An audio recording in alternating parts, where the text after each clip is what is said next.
सुहाग सेज पर लाश से सिकुड़ी सिमटी बैठी दुल्हन का घूंघट उठाते ही क्षितिज का दिल धक से रह गया। अरे ये तो वही है, विजय की प्रेमिका। ये कैसी गलती हो गई उससे। उसकी दीदी ने सौम्या की सूरत और सीरत की इतनी प्रशंसा की थी कि उसने कह दिया, अगर आपको पसंद है तो मुझे उसे देखने की ज़रूरत नहीं है। शादी भी महीने भर के भीतर हो गई, सो टेलीफोन पर बात करने का सिलसिला भी नहीं चल पाया। वैसे भी लड़कियों के मामले में क्षितिज बहुत शर्मीला था। सौम्या उसके बचपन के दोस्त विजय के साथ मेरठ से MBA कर रही थी। वहीं उनकी दोस्ती हुई, पर सौम्या ठाकुर थी और विजय बनिया। इस कारण सौम्या के घर वालों ने उसके प्यार की भनक लगते ही उसकी शादी की बात शुरू कर दी और सौम्या का कॉलेज छुड़ाकर उसे वापस देहरादून बुला लिया। विजय और क्षितिज बचपन से ही एक साथ पढ़े। 12वीं के बाद क्षितिज इंजीनियर करने खड़गपुर चले गया और विजय ने बरेली में ही BSc ज्वाइन कर लिया। पर संयोग से जब दोनों मित्रों की नौकरी नोएडा में लगी तो दोनों फिर एक दूसरे के करीब आ गए। तभी एक दिन विजय ने सौम्या का जिक्र किया था। उसकी फोटो भी दिखाई थी और ये भी बताया था कि सौम्या के घर वाले इस संबंध के पूरी तरह खिलाफ हैं और सौम्या ने भी मजबूरन उससे मिलना जुलना बंद कर दिया है। फिर एक दिन दूर से ही उसने क्षितिज को सौम्या को दिखाया भी था, जो किसी कार्यवश अपने पापा के साथ नोएडा आई थी। फिर अचानक एक दिन विजय ने सूचना दी कि उसने बेंगलोर की कंपनी ज्वाइन कर ली है, ताकि दूर जाकर नए माहौल में वो सौम्या को भूल सके। इधर उसकी दीदी को फैजाबाद में अपनी सहेली की मौसेरी बहन बहुत पसंद आ गई, जो छुट्टियों में अपनी बहन के यहाँ आई थी और आनन फानन में उसका भी चटमंगनी पट ब्याह हो गया। विजय ने छुट्टी ना मिलने की असमर्थता जताई थी। अपने खूबसूरत जीवन साथी की रंगीन कल्पना में विजय की प्रिया सौम्या का नाम क्षितिज के जहन से ही निकल गया था। फिर वैसे भी सौम्या का घर का नाम गुड्डी था, अतः दीदी भी यही नाम लेती थी। पर आज अचानक वो नाम इस मोड़ पर आकर यूं याद आएगा, ये तो उसने कल्पना भी नहीं की थी। आप सौम्या, मेरा मतलब है। कुछ बोलने से पहले ही वो हकला गया। सौम्या ने उसी समय अपनी कंपकपाती पलकें ऊपर उठाई तो उसे लगा जैसे कायनात एक पल को ठहर गई हो। सौम्या वाकई बहुत खूबसूरत थी, पर इससे पहले कि उसकी आंखें उन झील सी आंखों में डूबती, वह संभल गया। मेरा मतलब है, ये शादी आपकी मर्जी से हुई है? जी। एक पल नाजुक होठ थरथराए, पर शीघ्र ही संयत हो गए। हाँ, पर आप ऐसा क्यों पूछ रहे हैं? आप विजय गुप्ता को जानती हैं? इस बार उसने सीधा प्रश्न किया तो सौम्या के चेहरे पर एक साथ कितने ही रंग आकर लौट गए। हाँ, जानती हूँ। उसका स्वर धीमा किंतु संयत था। आपने उससे शादी क्यों नहीं की? क्योंकि वो आपकी जाति का नहीं था और आपके घर वाले इस संबंध के खिलाफ थे। इस कारण मजबूरी। क्षितिज का स्वर जरा ऊंचा हुआ तो सौम्या की घबराई दृष्टि दरवाजे की ओर उठ गई। कहीं कोई बाहर खड़ा ना हो और क्षितिज को भी अपनी गलती का बहाना हो गया। जी, आपने ठीक समझा, पर मजबूरी में नहीं। सौम्या की बात पूरी होने से पहले ही क्षितिज का धैर्य जवाब दे गया। विजय मेरे बचपन का दोस्त है। उसने आपके बारे में बताया था और एक बार दूर से दिखाया भी था। शादी से पहले अगर मैं एक बार आपको देख लेता तो इतनी बड़ी भूल नहीं होती। क्षितिज के स्वर में पश्चाताप झलक उठा तो सौम्या परेशान हो उठी। शायद ईश्वर की यही मर्जी थी।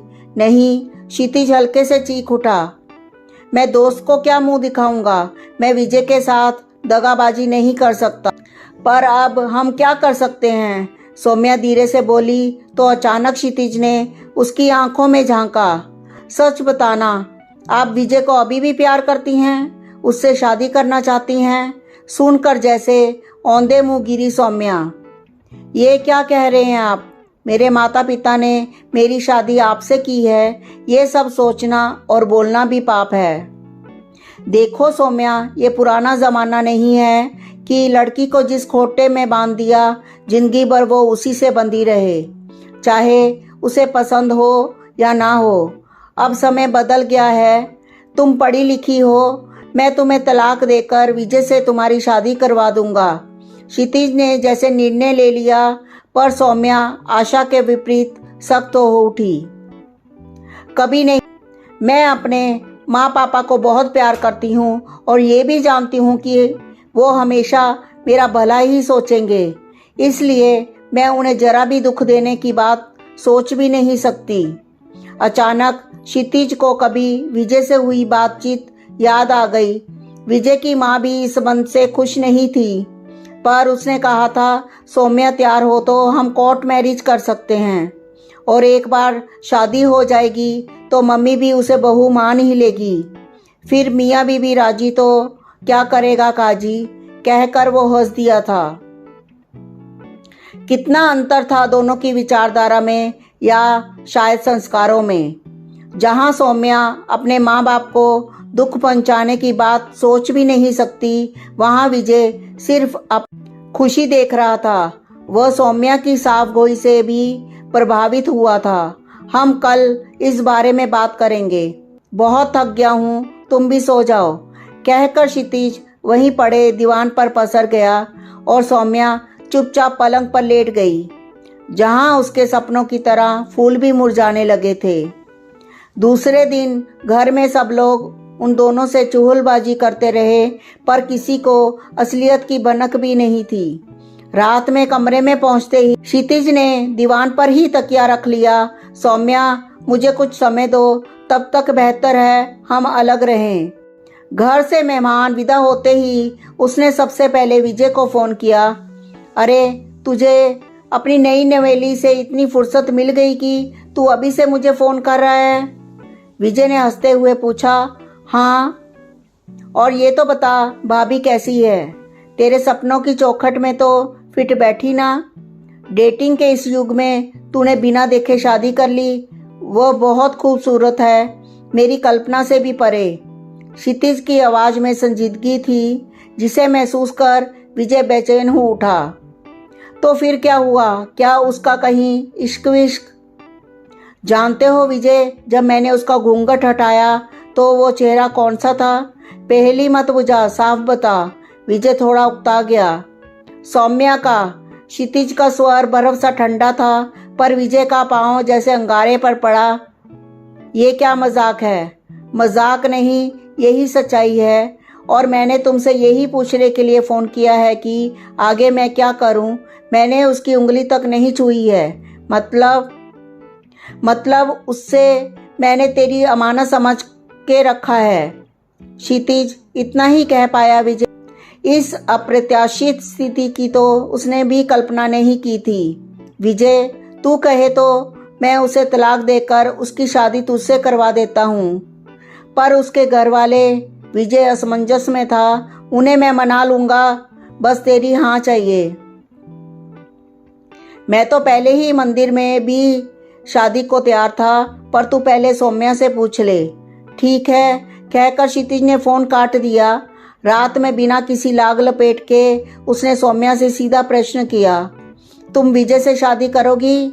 नहीं, आशा के विपरीत उसने भी सीधा उत्तर दिया। तो क्षितिज ने उसके दोनों कंधे पकड़ उसकी आंखों में झांकते हुए उससे सच उगलवाना चाहा। क्या तुम मुझसे प्यार नहीं करती? देखिए, हम अच्छे दोस्त थे, एक दूसरे को पसंद भी करते थे, पर ये दोस्ती प्यार में परवान चढ़ती। इससे पहले ही मुझे घर वालों ने कॉलेज से वापस बुला लिया और मेरी शादी आपसे तय हो गई। सौम्या की बात में सच्चाई झलक रही थी, पर तुम क्या चाहती थी? क्षितिज अभी भी दुविधा में था। मेरे माँ बाप का आदेश मेरे लिए सर्वोप्रिय है। मैं उनकी बेटी हूँ। अगर मैं उनको धोखा दे सकती हूँ तो मैं फिर किसी को भी धोखा दे सकती हूँ। सौम्या का स्वर थोड़ा सख्त हो गया, पर क्षितिज अभी भी संतुष्ट पर कहीं तुमने सिर्फ उनका मन रखने के लिए तो मेरे साथ 7 फेरे नहीं लिए? नहीं, क्योंकि मुझे मालूम है कि मैं एक बार भावनाओं में बहकर गलती कर सकती हूँ, पर मेरे माँ बाबूजी हमेशा मेरे लिए अच्छा करेंगे। मेरा विजय से दोस्ती के अलावा कोई संबंध नहीं रहा, पर फिर भी अगर आपको शक हो तो आप मुझे बेशक सजा दे सकते हैं, पर भगवान के वास्ते तलाक का नाम मत लीजिएगा। सौम्या की आंखों में आंसू भर आए तो क्षितिज का मन पसीज गया। नहीं, ऐसी कोई बात नहीं है, तुम आराम से सो जाओ। रात भर वो हुआ पो में रहा, पर सुबह उठते ही उसने निर्णय ले लिया था। सौम्या की आंखों में उसे सच्चाई नजर आई थी। उसने पलंग पर नजर डाली, पलंग खाली था। पता नहीं वो कब उठकर बाहर चली गई थी। नहा धोकर जब वो चाय लेकर आई तो क्षितिज उसे देखता रह गया। पीली साड़ी में जैसे साक्षात बसंत उतर आया था। चाय पीकर मैं तैयार होता हूँ, मंदिर चलना है, क्षितिज ने चाय पकड़ते हुए कहा तो सौम्या की प्रश्न भरी दृष्टि उसकी ओर उठ गई। ईश्वर का आशीर्वाद लेकर ही तो हमें अपना दाम्पत्य जीवन शुरू करना है, क्षितिज ने मुस्कुरा कर कहा तो सौम्या का चेहरा खुशी और लाज के सिंदूर से नहा उठा। उसके संस्कारों की कीमत उसे मिल गई थी। धन्यवाद।